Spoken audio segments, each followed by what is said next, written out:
December 14th, 2013. It's 14 degrees here in Kingston, New York. It is snowy. We're expecting a big storm. So you might be hearing the phone ring. You might be hearing the plows out in the road scraping or whatever. I do not have a studio.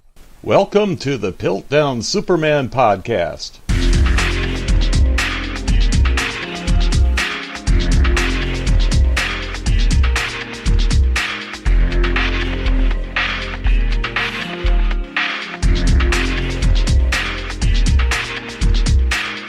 We're continuing our series on informal logical fallacies.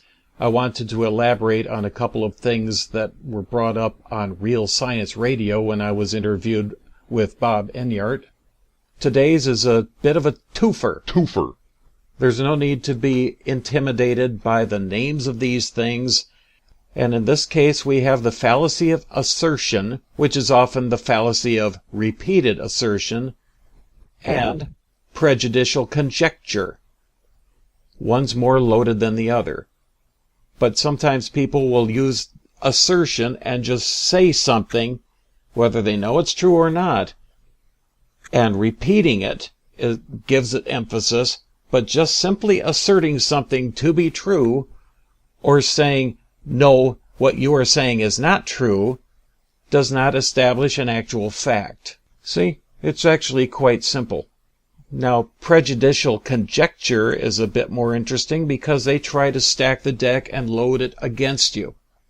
Somebody's going to say something and make a bunch of pronouncements, but they really haven't done any kind of research, and in many cases, they are willingly putting forth remarks that are the opposite of the truth. Prejudicial conjecture is used in a sneering kind of tone. They try to color the perceptions of people who are engaging in a discussion or the people who are following the discussion or debate. In reality, these people often humiliate themselves by doing copy and paste things from sites like, I hate God even though I pretend he doesn't exist, but I want him to exist so I can hate him.com, or just making stuff up on the spot just so they can attack the person. And this kind of thing is often refuted. If they had actually done some research, then they would find out that there is no reason to say such a thing.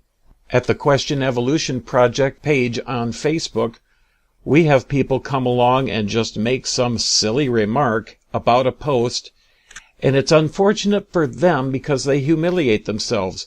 The post actually contains information that refutes what these people are commenting.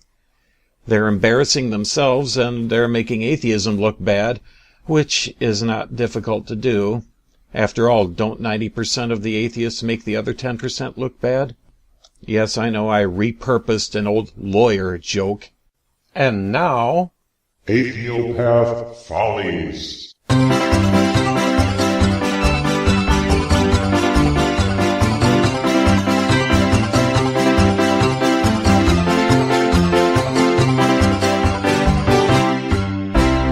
Today's bit of genius comes to us from somebody who seemed intent on giving me illustrations for the rest of the Logical Fallacy series.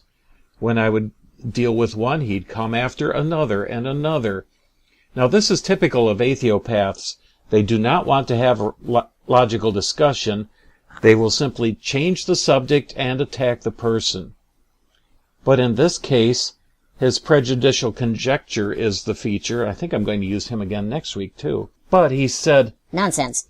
Centuries ago, Christians equivalent to modern creationists were defending flat earth and earth-centric Bible myths. Did you follow that? That was pretty poor wording, even for Twitter. I gave him links refuting these things, and he kept coming back with it, just insisting it's true and that I'm stupid. Okay. But I'm not the one that is asserting things to be true that have been proven false. People stopped believing in a flat earth centuries before Christ. There were a few holdouts here and there, including the evolutionist president of the Flat Earth Society today. Some people will misconstrue Bible verses to say, "See, you teach a flat earth." No, we don't. The Bible doesn't teach it. Christians don't believe it. I don't have time to go into the discussion on Galileo and the Catholic Church. There is a great deal of false mythology about that. You can look that up at creation.com and search for Galileo. But I will leave you with this, that he was not in trouble for going against the Bible. Galileo was in trouble because he was going against the prevalent scientific view of the day. Prejudicial conjecture and repeated assertion. Just provide some facts and don't waste your time with people like this afterward. Something about casting pearls before swine and giving what is holy to dogs. There's a time to just cut it off and move on, because these people are just distracting you from your purpose and your mission and wasting your time. So I trust that you've learned some impressive words with prejudicial conjecture and fallacy of assertion. The concepts are really not that difficult, and you can keep on guard from them and keep on guard from using them yourself. Again, we have to be better than the people who are attacking us.